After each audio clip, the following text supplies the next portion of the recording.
महिलाओं के लिए सुरक्षित घर की व्यवस्था हो और उसके साथ साथ पालना के तहत उनके बच्चों के लिए क्रैच की व्यवस्था हो सके, ताकि कामकाजी महिलाएं दिन भर जब वो काम करती हैं तो उनके बच्चों की देखरेख के लिए क्रैच की भी व्यवस्था हो। तो इसके लिए भी हम काम कर रहे हैं। इसके साथ साथ वर्किंग वुमेन हॉस्टल की भी बात, जो कामकाजी महिलाओं के जो सुरक्षित घर की बात हमने कहा, तो वर्किंग वुमेन हॉस्टल के माध्यम से, क्योंकि वहां पर हर तरह की व्यवस्थाएं होंगी, तभी शायद कामकाजी महिलाओं को एक अच्छा अवसर भी मिल पाएगा। और इसके लिए हम औद्योगिक घरानों को भी प्रोत्साहित कर रहे हैं और उसके साथ साथ विभाग के माध्यम से भी इस पर हम लोग काम कर रहे हैं। इसके साथ ही हम आपको बताएंगे, अभी एक शी बॉक्स पोर्टल का भी लॉन्च पिछले दिनों अपग्रेडेड वर्जन का लॉन्च अभी हमने किया है। इसके माध्यम से जो कार्यस्थल पर काम करने वाली जो महिलाएं हैं, जिनके साथ अगर किसी भी तरह का सेक्सुअल हैरेसमेंट होता है, तो वो उस सी बॉक्स पे पोर्टल के माध्यम से वो कंप्लेन दर्ज कर सकती है और उसके बाद उसके माध्यम से उनको उस पर कार्य भी होंगे, क्योंकि हर एक जगह इसके लिए कमेटी बनी होती है और कमेटी बनेगी। कमेटी के माध्यम से किसी भी तरह की कोई शिकायत अगर है तो शिकायत को दूर करने का भी प्रावधान है उस कमेटी का। तो इसके माध्यम से भी जो पॉस एक्ट है, खास करके जो तो उस पॉस एक्ट 2013, तो उसमें किसी भी महिला को कोई परेशानी होती है तो उसके माध्यम से वो शिकायत दर्ज कर और इसका लाभ से ले सकती है। उसके साथ ही साथ आने वाली पीढ़ियों के लिए जो एक महत्वपूर्ण हम सबका एक अभियान है, कुपोषण मुक्त भारत की बात हम करते हैं, तो हमारे जो बच्चे हैं, कुपोषित बच्चे हैं, चाहे हमारी बहनें हैं, तो उनको भी कुपोषण मुक्त बनाने के लिए महिला बाल विकास मंत्रालय कृत संकल्पित है। और इसके लिए हम आंगनवाड़ी केंद्रों के माध्यम से लगातार उसकी स्क्रीनिंग और लगातार उस पर कार्यक्रम चलाए जाते हैं। अभी 7वें पोषण माह कार्यक्रम भी हमारा अभी चल रहा है, 1 सितंबर से लेकर 30 सितंबर तक ये चलना है। और पोषण माह के इस पोषण माह में इसकी शुभारंभ हो चुकी है और इसका मुख्य थीम एनीमिया, पूरक आहार, ग्रोथ मॉनिटरिंग, पोषण भी, पढ़ाई भी, बेहतर प्रशासन के लिए प्रौद्योगिकी और एक पेड़ माँ के नाम। तो ये कार्यक्रम हमारा पूरे देश भर में चल रहा है और इसके माध्यम से लगभग अभी तक 5 करोड़ 20 लाख से अधिक गतिविधियां इसमें हो चुकी है। तो इसके माध्यम से भी हम चाहते हैं कि ये जन जागरूकता कार्यक्रम है कि हम लोगों को जागरूक करें और उनके खान पान से लेकर अन्य चीजों से लेकर लोगों को जागरूक करके कैसे हम कुपोषण से मुक्ति दिला सकते हैं, तो उसके लिए। और साथ ही साथ पोषण भी, पढ़ाई भी, एक पेड़ माँ के नाम, कई थीम है जिसके माध्यम से कार्यक्रम चल रहा है। इसके साथ ही हम अभी आंगनवाड़ी केंद्रों को सक्षम आंगनवाड़ी के रूप में इस 100 दिन में लगभग 10,587 आंगनवाड़ी केंद्रों को सक्षम आंगनवाड़ी के रूप में परिवर्तित किए हैं। इसके माध्यम से उस आंगनवाड़ी केंद्र के अंदर एलईडी स्क्रीन भी होंगे। आंगनवाड़ी केंद्र के अंदर शौचालय, पीने के पानी, बिजली की व्यवस्था के साथ अन्य सारी चीजें उपलब्ध होंगी। और उसके साथ ही साथ एलईडी के माध्यम से हम जो पोषण भी, पढ़ाई भी, जो कार्यक्रम हमारा है उसके माध्यम से, ताकि हमारे जो बच्चे उस आंगनबाड़ी केंद्र में आते हैं उनको उसके माध्यम से जो समय समय पर हर एक सप्ताह में नए जो कंटेंट आएंगे उसके माध्यम से बच्चों को अच्छे ढंग से पढ़ाई करा सके। और उसके साथ ही साथ हम आपको बताएं कि अभी तुरंत इस 100 दिन के कार्यकाल के दौरान ही झारखंड प्रदेश में लगभग 2500 लघु आंगनवाड़ी केंद्र थे, जिसको उत्क्रमित कर दिया है। अपग्रेड की स्वीकृति भारत सरकार से मिल गई है।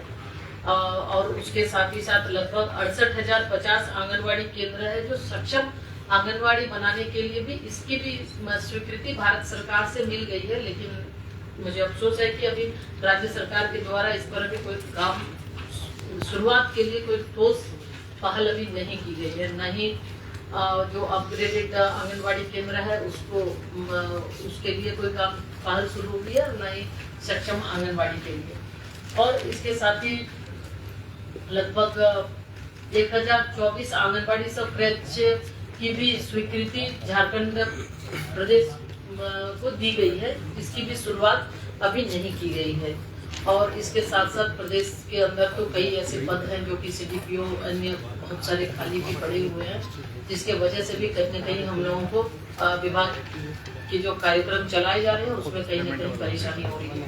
इसके साथ साथ हम लोगों ने भी ये एक पायलट के तौर पर जो THR हम देते हैं, THR का फेस ऑथेंटिकेशन के लिए 6 जिलों में हम 6 राज्य के 6 जिलों में हम इसकी स्वीकृति दिए हैं। रांची में भी इसी महीने से शुरुआत होने जा रहा है, ताकि उसमें फेस ऑथेंटिकेशन के साथ एक OTP आएगा और उसके बाद फिर वो राशन लेंगे। तो ये पायलट है, इसकी शुरुआत हुई है, विभिन्न राज्यों में हुई है, फिर झारखंड प्रदेश में भी ये करना इस महीने से ही इसका शुरुआत हो जाएगी। इसके साथ पोषण की पढ़ाई भी, जैसे पहले ही हम कहे, पोषण की पढ़ाई भी के तहत आंगनवाड़ी केंद्रों में लगभग हमारे 15,364 राज्य कर्मियों को मास्टर ट्रेनर के रूप में ट्रेनिंग दिया जा चुका है। और ये मास्टर ट्रेनर फिर वो नीचे स्तर पर, राज्य स्तर पर जो आंगनवाड़ी केंद्र की हमारी सेविकाएं होंगी उनको ट्रेनिंग देंगी।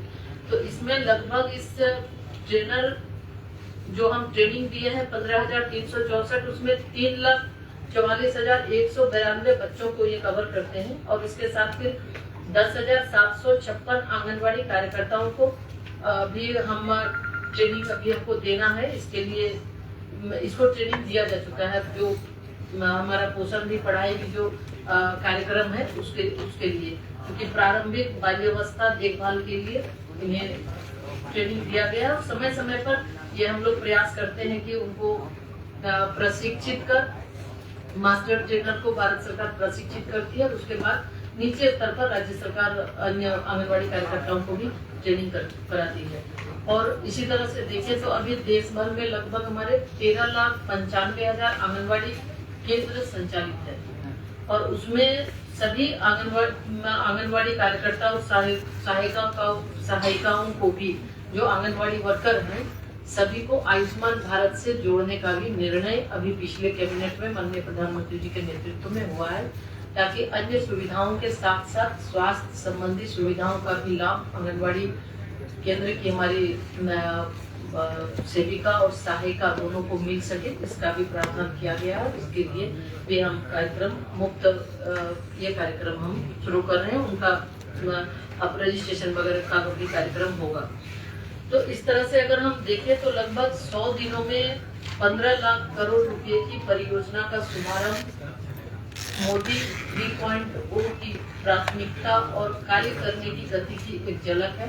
और विकसित भारत के लक्ष्य को, विकसित भारत के संकल्प को सिद्धि तक पहुंचाने के लिए मोदी सरकार, NDA सरकार तत्पर है, संकल्पित है। और लगातार इन 10 वर्षों में, चूंकि ये अगर देखें तो ये सरकार कोई 5 वर्ष की नहीं, बल्कि प्रधानमंत्री जी का ये जो एक निर्णय है, बहुत ही मजबूती के साथ और दूरगामी सोच के साथ भारत सरकार काम कर रही है। एक के बाद एक बड़े बड़े और बोल्ड निर्णय भी ले रहे हैं।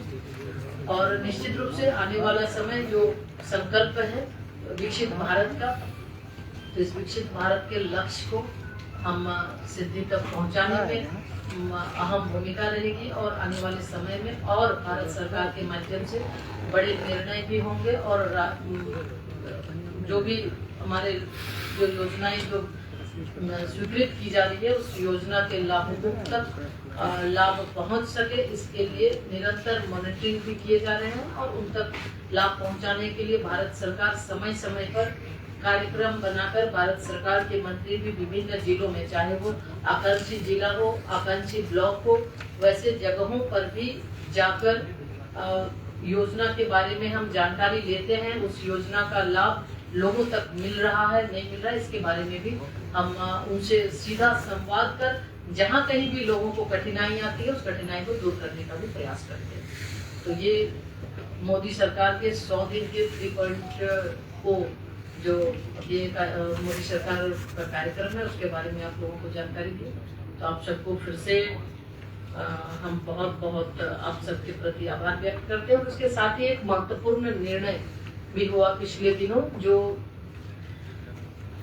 आपराधिक कानून, जो पुराने आपराधिक कानून थे जो अप्रासंगिक हो गए थे, उसके तहत जो ये निर्णय हुए, भारतीय न्याय संहिता, भारतीय नागरिक सुरक्षा संहिता और भारतीय साक्ष्य अधिनियम, इसमें भी 2023 ये भी लागू हो चुके हैं।